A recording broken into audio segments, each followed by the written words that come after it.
Well, it's time for our business segment now with Charles Pellegrin. Hi, Charles. Hey, Karis. You're starting with Donald Trump's assertion that Venezuela will be sending 30 to 50 million barrels of oil to the United States. The U.S. president made the announcement on his Truth Social account late on Tuesday, saying the interim authorities in the countries would be turning that amount, worth about $2.8 billion, to the U.S. and would then be sold at market price with proceeds controlled by him and, quote, used to benefit the people of Venezuela and the United States. He added the oil would be taken to storage ships and unloaded on docks in the U.S.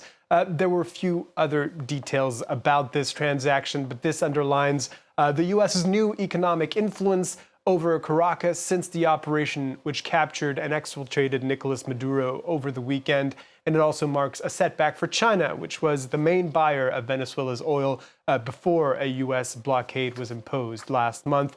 China's foreign ministry this Wednesday reacted by saying the U.S. has brazenly used force, demanding priority on oil sources, calling it, quote, typical bullying. All right, so how much does 30 to 50 million barrels represent exactly? Well, it's about 30 to 50 days of Venezuela's total production, at least before the U.S.'s partial blockade started last month, which in itself is a lot, but also in a wider context, not much at all. Although it is the country that sits atop the biggest proven oil reserves of the world at over 300 billion barrels, Venezuela now only represents about 1% of global supply after decades of underinvestment and mismanagement of its oil infrastructure and industry. Still, the announcement did have an impact on oil prices, with the expectation of an increase in supply leading to a drop in both the West Texas Intermediate benchmark and the Brent crude benchmark as well. Still, most analysts believe it would be an expensive and complicated process to completely revive Venezuela's oil industry, even with the backing of U.S. oil majors, as per Donald Trump's plans.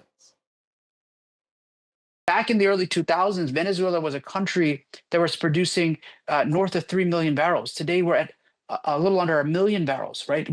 It's going to require, and the numbers are still kind of being analyzed, but between 100 and 150 billion dollars worth of investment to get production up to the 3 to 4 million barrels, and that's still going to take over a decade of investment. And companies are not likely to invest until they have better understanding of the clarity of what the frameworks are going to be and political stability.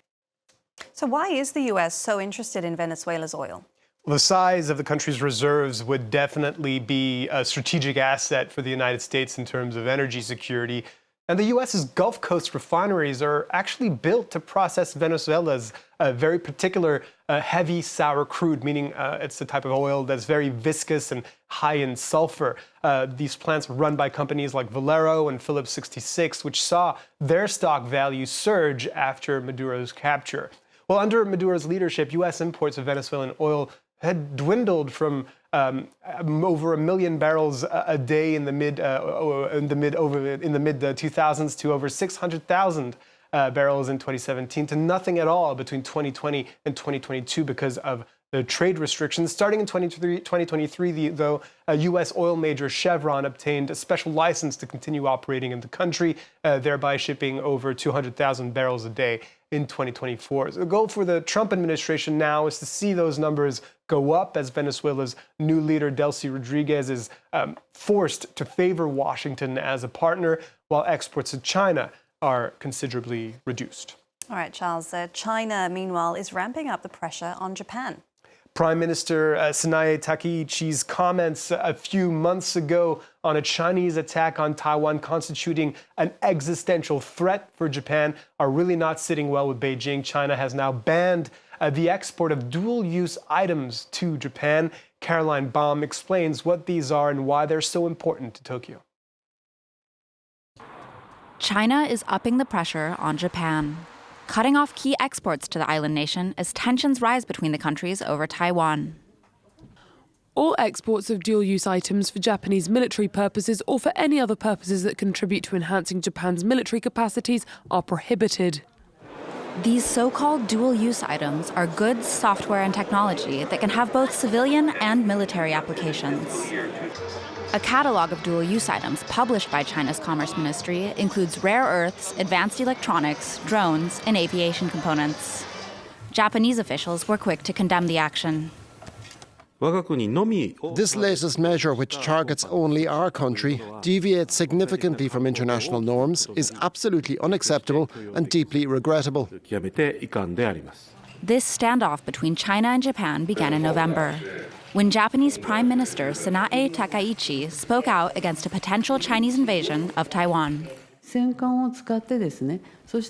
If China were to deploy battleships and involve the use of force, I believe this could be deemed a situation threatening Japan's survival. The comment provoked the anger of Chinese authorities, who view Taiwan as a part of China, leading to official warnings for Chinese citizens against visiting Japan and the suspension of seafood imports from the country. This latest escalation is not the first time that Beijing has leveraged its rare earths dominance against Tokyo. Shipments to Japan were also tightened in 2010, after the arrest of a Chinese boat captain near disputed islands in the East China Sea. Despite efforts to diversify its supply, around 60% of Japan's rare earth imports still come from China. And one latest development on that story, Beijing's Commerce Ministry also announcing this Wednesday it was launching an anti-dumping probe into imports of dichlorosilane from Japan, which is a chemical compound used mainly in the very strategically important semiconductor industry. All right, Charles Pellegrin, thank you very much for that business update.